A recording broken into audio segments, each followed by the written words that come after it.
ओम शांति। 21 अक्टूबर 2024। बाबा के महावाक्य।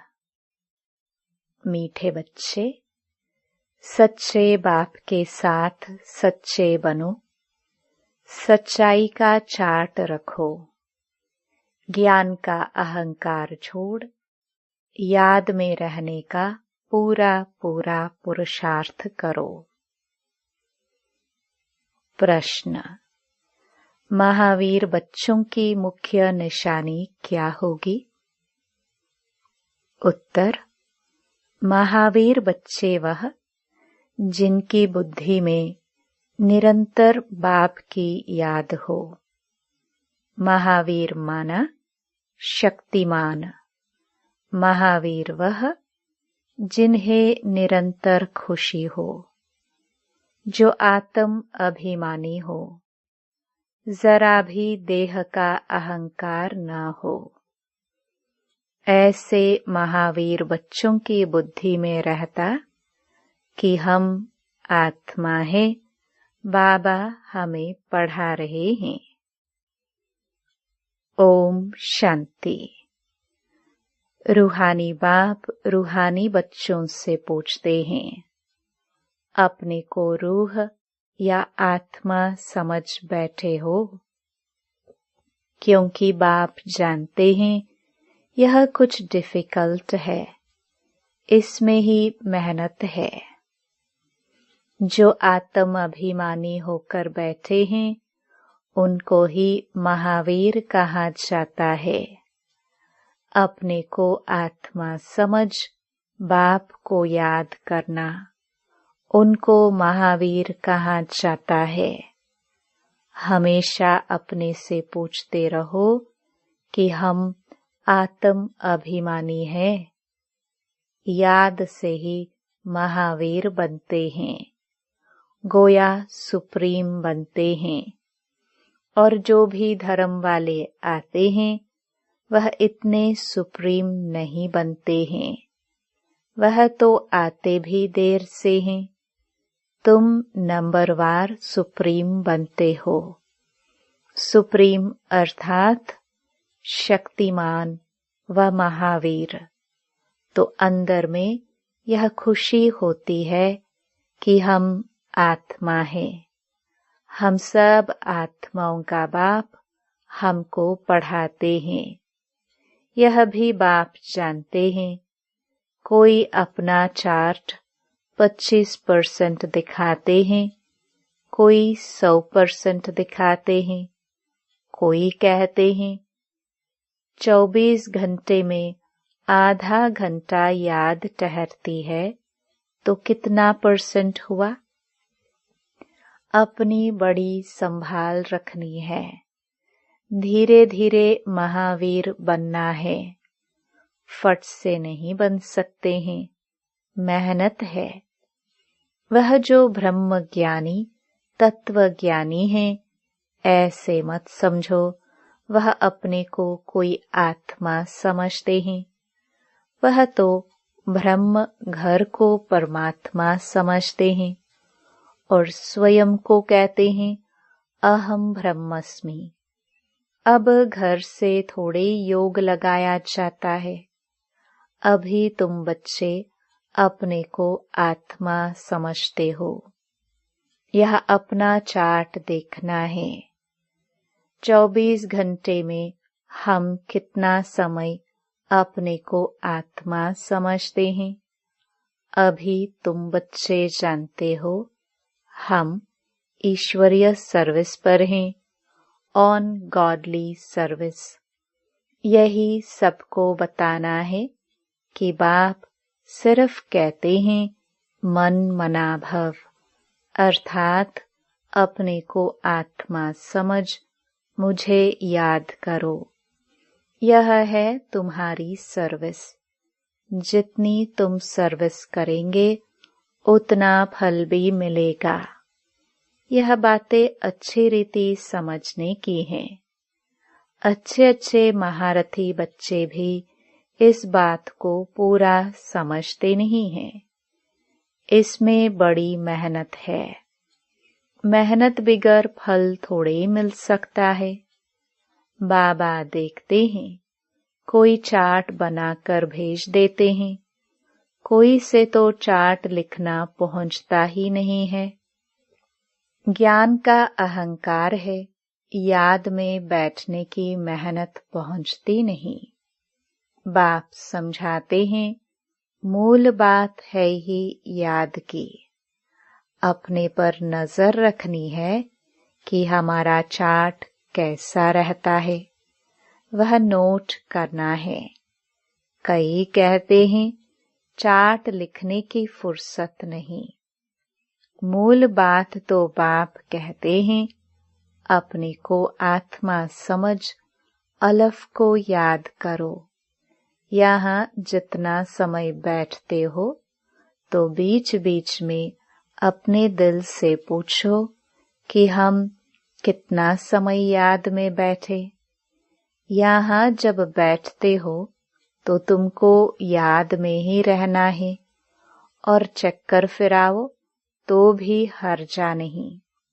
हमको बाबा के पास जरूर जाना है, पवित्र सतो प्रधान होकर जाना है। इस बात को अच्छी रीति समझना है।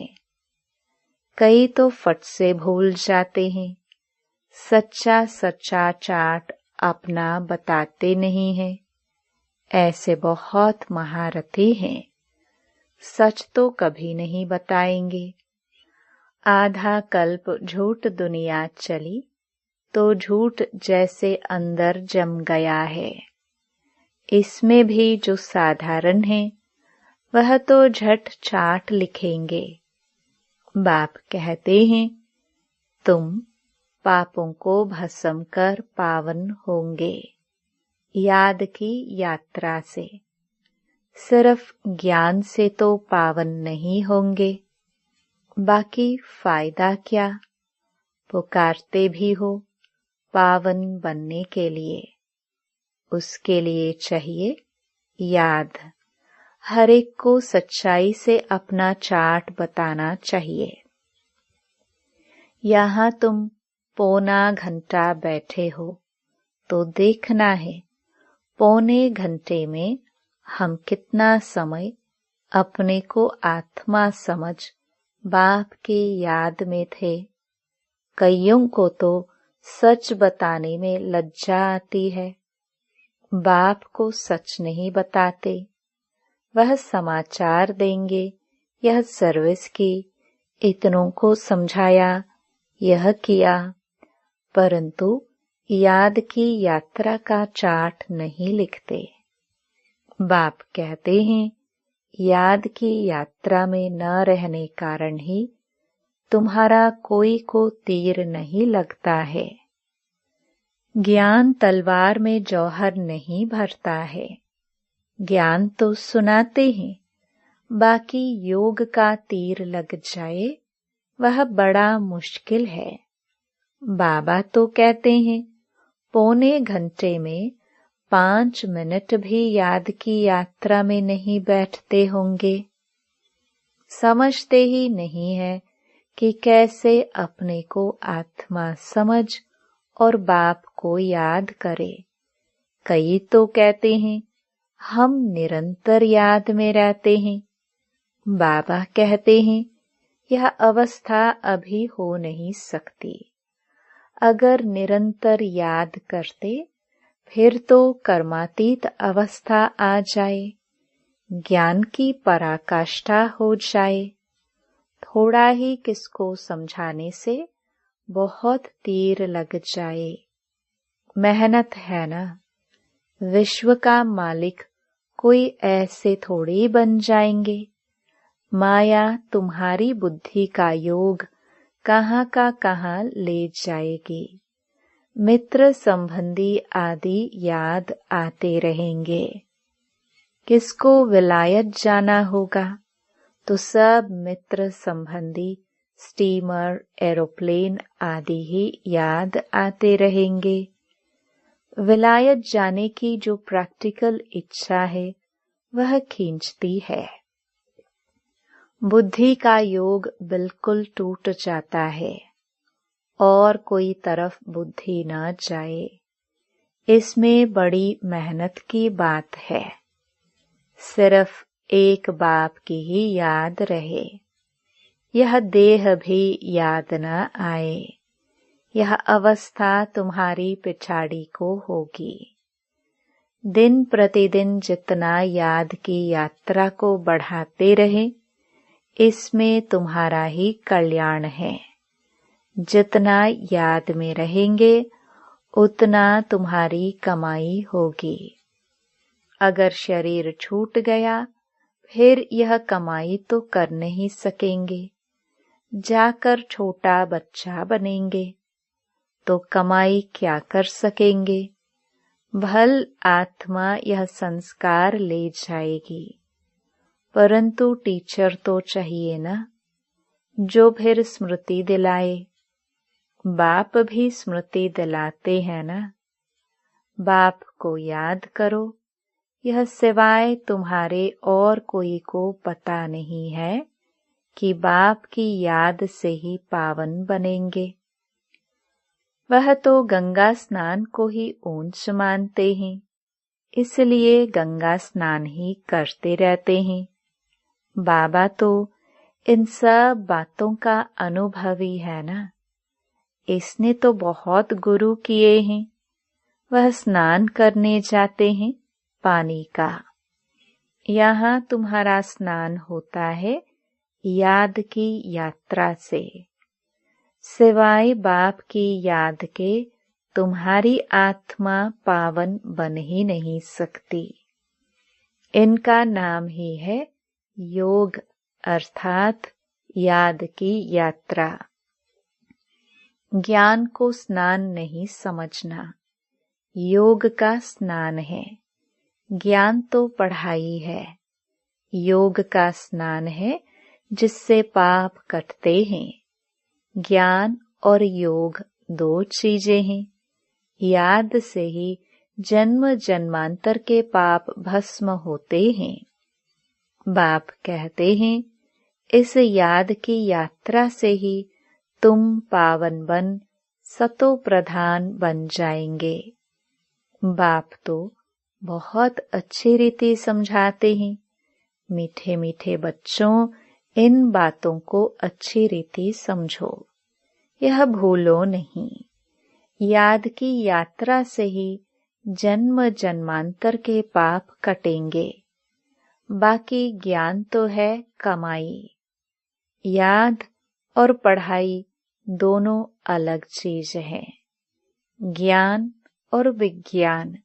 ज्ञान माना पढ़ाई, विज्ञान माना योग अथवा याद। किसको ऊंच रखेंगे, ज्ञान या योग? याद की यात्रा बहुत बड़ी है, इसमें ही मेहनत है। स्वर्ग में तो सब जाएंगे। सतयुग है स्वर्ग, त्रेता है सेमी स्वर्ग। वहां तो इस पढ़ाई अनुसार जाकर विराजमान होंगे। बाकी मुख्य है योग की बात। प्रदर्शनी व म्यूजियम आदि में भी तुम ज्ञान समझाते हो, योग थोड़ी समझा सकेंगे।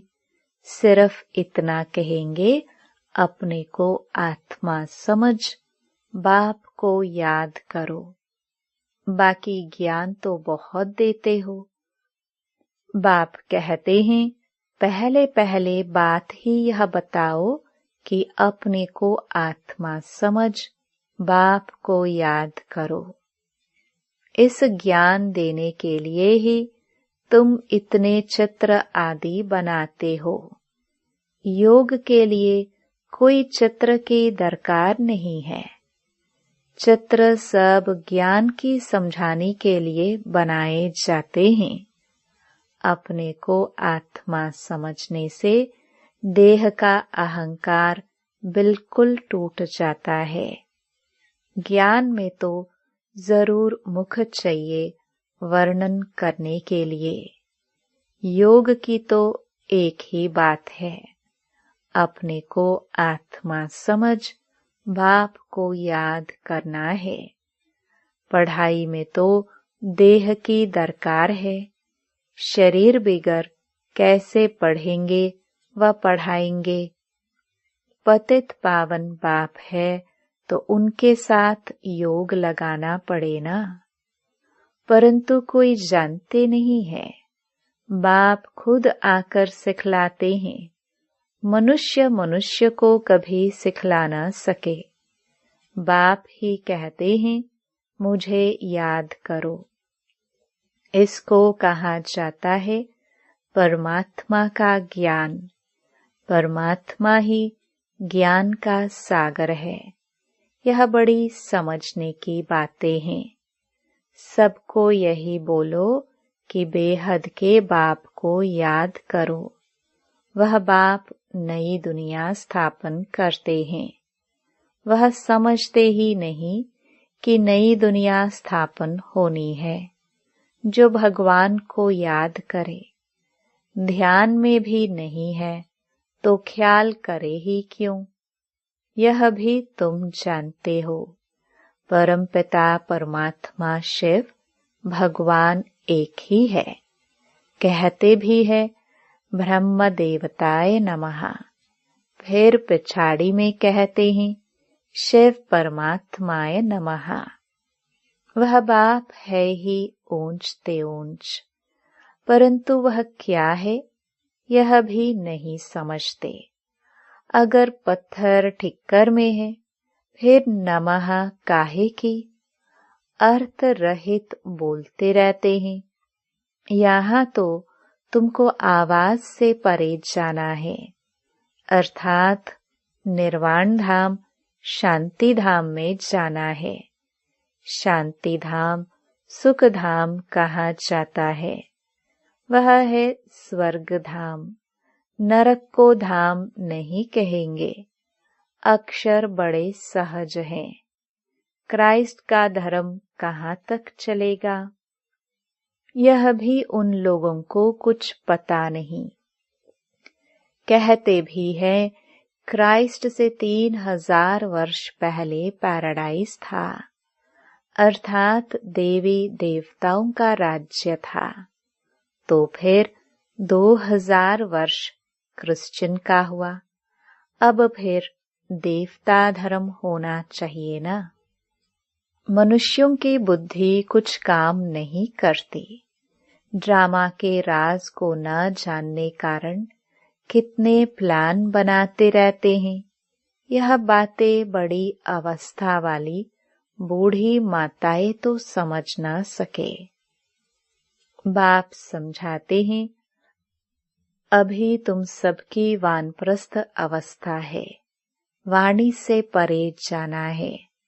वह भल कहते हैं निर्वाण धाम गया, परंतु जाता कोई नहीं है। पुनर्जन्म फिर भी लेते जरूर हैं, वापिस कोई भी जाता नहीं। वानप्रस्थ में जाने के लिए गुरु का संग करते हैं। बहुत वानप्रस्थ आश्रम हैं। माताएं भी बहुत हैं। वहाँ भी तुम सर्विस कर सकते हो। वानप्रस्थ का अर्थ क्या है तुमको बाप बैठ समझाते हैं। अभी तुम सब वानप्रस्थी हो। सारी दुनिया वानप्रस्थी है। जो भी मनुष्य मात्र देखते हो सब वानप्रस्थी हैं। सर्व का सद्गति दाता एक ही सतगुरु है। सबको जाना ही है। जो अच्छी रीति पुरुषार्थ करते हैं वह अपना ऊंच पद पाते हैं। इसको कहा ही जाता है कयामत का समय। कयामत के अर्थ को भी वह लोग समझते नहीं हैं। तुम बच्चों में भी नंबरवार समझते हैं। बड़ी ऊंच मंजिल है। सबको समझना है। अभी हमको घर जाना है जरूर। आत्माओं को वाणी से परे जाना है। फिर पाठ रिपीट करेंगे। परंतु बाप को याद करते करते जाएंगे तो ऊंच पद पाएंगे। दैवी गुण भी धारण करने हैं। कोई गंदा काम, चोरी आदि नहीं करना चाहिए। तुम पुण्य आत्मा बनेंगे ही योग से, ज्ञान से नहीं। आत्मा पवित्र चाहिए।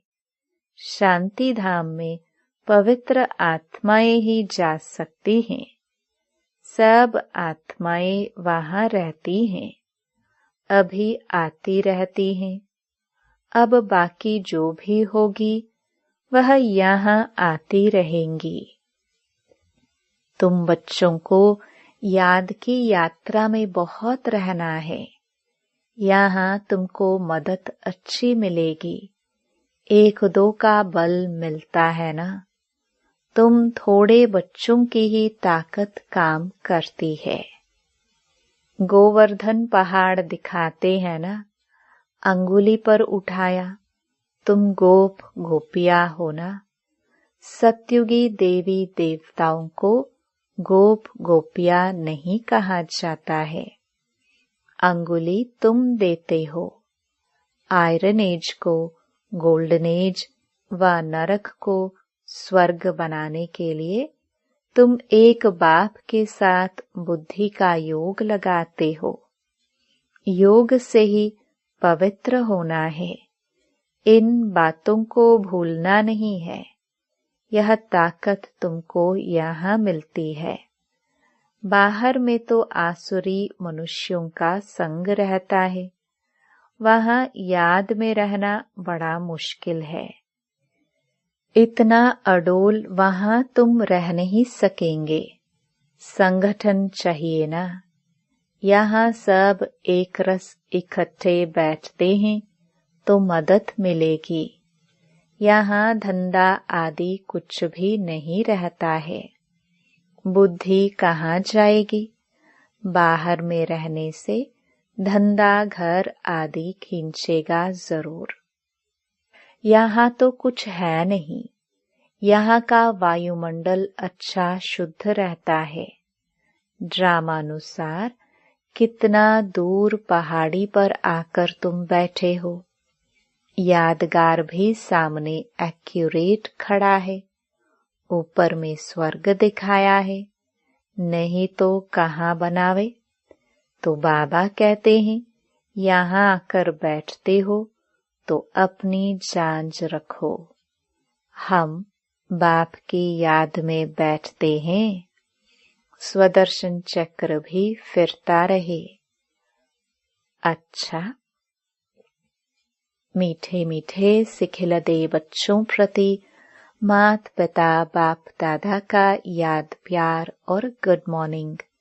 रूहानी बाप की रूहानी बच्चों को नमस्ते। धारणा के लिए मुख्य सार। पहला, अपने याद के चार्ट पर पूरा नजर रखनी है। देखना है हम बाप को कितना समय याद करते हैं। याद के समय बुद्धि कहाँ कहाँ भटकती है। दूसरा, इस कयामत के समय में वाणी से परे जाने का पुरुषार्थ करना है। बाप की याद के साथ दैवी गुण भी जरूर धारण करने हैं। कोई गंदा काम, चोरी आदि नहीं करना है। वरदान, व्यर्थ व डिस्टर्ब करने वाले बोल से मुक्त डबल लाइट अव्यक्त फरिश्ता भव। अव्यक्त फरिश्ता बनना है तो व्यर्थ बोल जो किसी को भी अच्छे नहीं लगते हैं, उन्हें सदा के लिए समाप्त करो। बात होती है 2 शब्दों की, लेकिन उसे लंबा करके बोलते रहना, यह भी व्यर्थ है। जो 4 शब्दों में काम हो सकता है, वो 12-15 शब्दों में नहीं बोलो, कम बोलो, धीरे बोलो। यह स्लोगन गले में डालकर रखो। व्यर्थ व डिस्टर्ब करने वाले बोल से मुक्त बनो तो अव्यक्त फरिश्ता बनने में बहुत मदद मिलेगी। स्लोगन। जो स्वयं को परमात्म प्यार के पीछे कुर्बान करते हैं, सफलता उनके गले की माला बन जाती है। ओम शांति।